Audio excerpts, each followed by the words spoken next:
6월 23일 금요일 새벽 기도회를 시작하겠습니다. 사도신경을 고백하시고 찬송가 285장을 부르신 후에 하나님의 말씀을 함께 나누겠습니다. 오늘 하나님께서 저희에게 주신 말씀은 사도행전 2장 37절부터 47절까지의 말씀입니다. 그들이 이 말을 듣고 마음에 찔려 베드로와 다른 사도들에게 물어 이르되 형제들아 우리가 어찌할꼬 하거늘 베드로가 이르되 너희가 회개하여 각각 예수 그리스도의 이름으로 세례를 받고 죄사함을 받으라.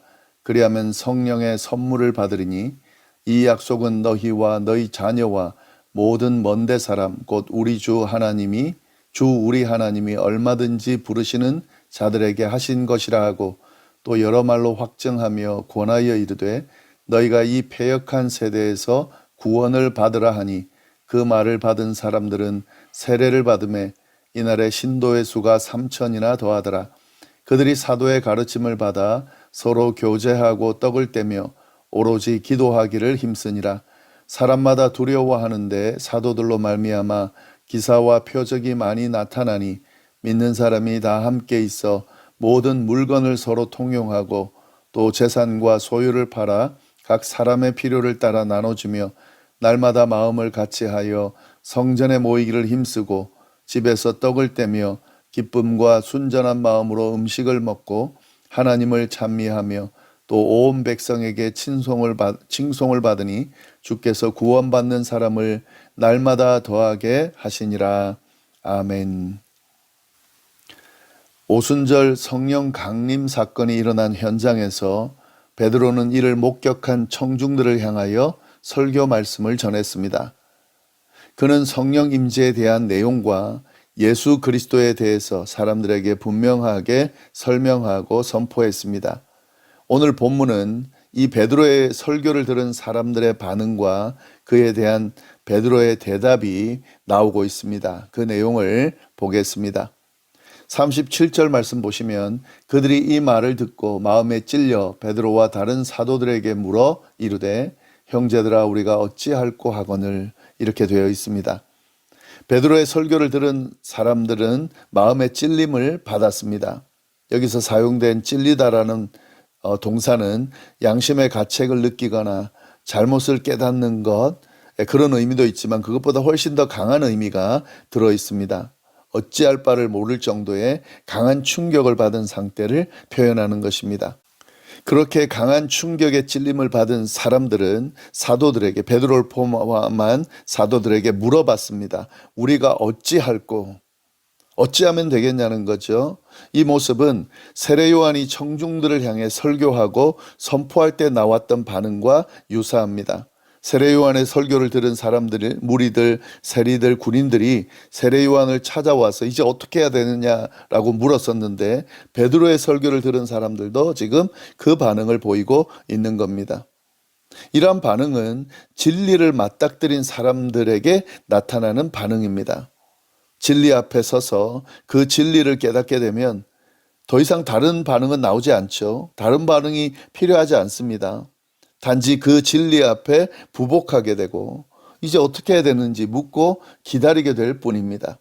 지금 이 베드로의 설교를 들은 사람들은 베드로를 통해 선포되어지는 복음, 진리의 말씀 앞에 부복하고 이제 어떻게 해야 되는지 물으면서 지금 기다리고 있는 상황인 거죠. 이렇게 질문하는 사람들을 향해서, 반응하는 사람들을 향해서 베드로는 분명하게 대답했습니다. 38절 말씀입니다. 베드로가 이르되 너희가 회개하여 각각 예수 그리스도의 이름으로 세례를 받고 죄사함을 받으라. 그리하면 성령의 선물을 받으리니. 베드로는 분명하게 그들이 어떻게 해야 되는지를 알려주고 있습니다. 지금 4단계를 이야기하고 있는데요. 좀 정리해보면 무엇보다도 먼저 회개하라는 겁니다. 회개해라. 예루살렘의 유대인들은 베드로로부터 주와 그리스도이신 예수님을 십자가에 못 박은 죄를 지었다는 지적을 받았습니다. 설교 가운데. 따라서 그들은 회개해야 된다 하는 겁니다. 진리를 받아들이는 첫 번째 단계, 그 단계는 회개입니다.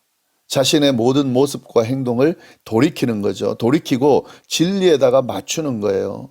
이것이 바로 회개인데 이것이 바로 진리를 받아들이는 첫 번째 단계라는 거죠. 베드로는 이것을 사람들에게 가르쳐 주고 있습니다. 회개해라. 그리고 그 다음은 예수 그리스도의 이름으로 세례를 받으라 하는 것입니다. 예수 그리스도의 이름으로 세례를 받는 것, 이것은 진리를 받아들이는, 특히 베드로가 선포하는 복음의 진리를 받아들이는 아주 중요한 단계입니다. 그런데 여기서 회개하고 나서 세례를 받는 것인지 회개와 함께 세례를 받은 것인지 이건 분명하지 않습니다. 이 부분은 논쟁의 여지가 있습니다.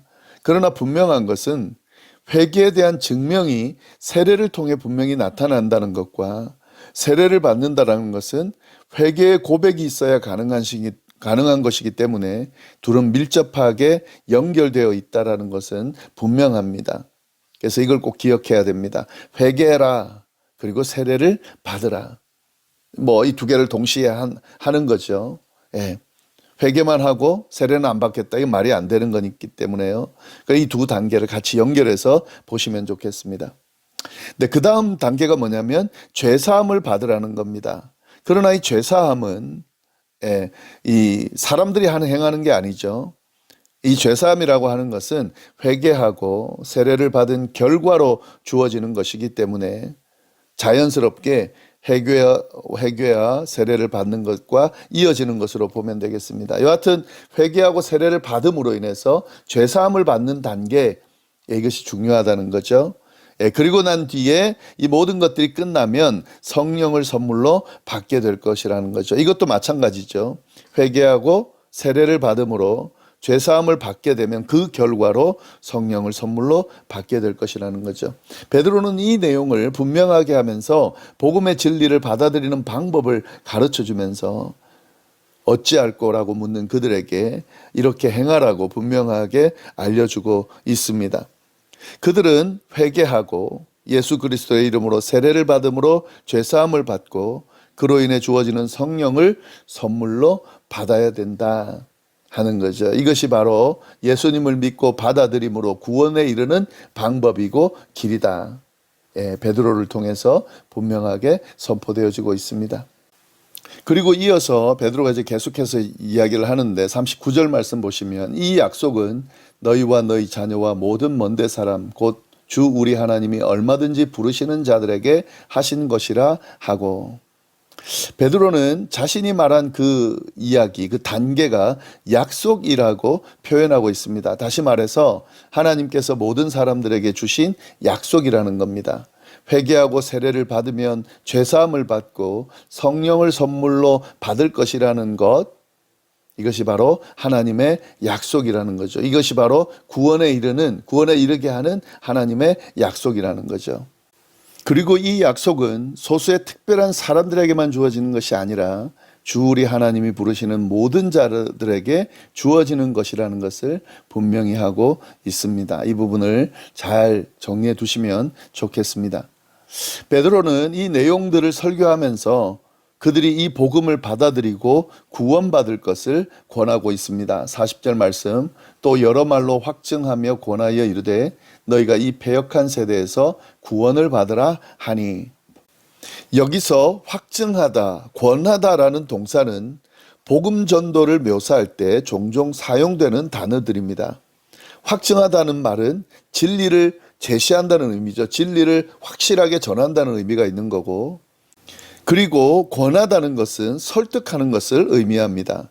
베드로는 이 복음을 전하면서 사람들에게 진리를 제시하고 그 진리를 받아들일 것을 설득하고 있는 겁니다. 네, 이것이 우리가 복음 전할 때도 전도할 때 기억해야 되는 부분입니다.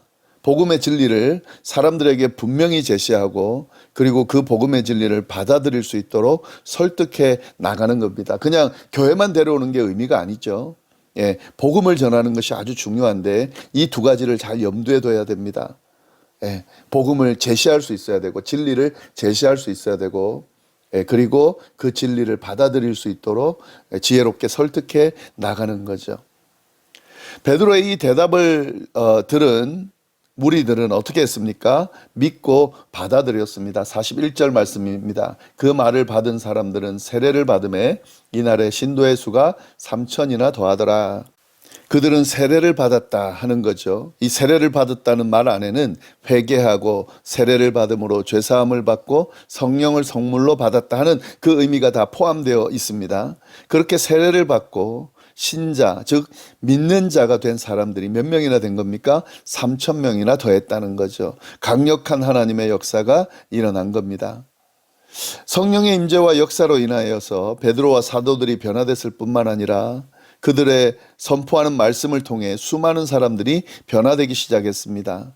네, 이것이 성령의 역사인데요. 이를 시작으로 예루살렘뿐 아니라 온 유대와 사마리아와 땅끝까지 확산되어 갔습니다. 예수님께서 말씀하신 대로 이루어져 갔습니다. 예, 이러한 확산이 우리에게까지 이어졌다는 거죠. 우리가 복음을 듣고 받아들이게 된 이것도 이 성령의 역사의 과정 중에 있는 거죠. 그리고 이후에도 계속 지금 이어져 가고 있고 이어져 갈 것이라는 거죠. 예, 이 부분도 좀 잘 정리해 두시면 좋겠고요.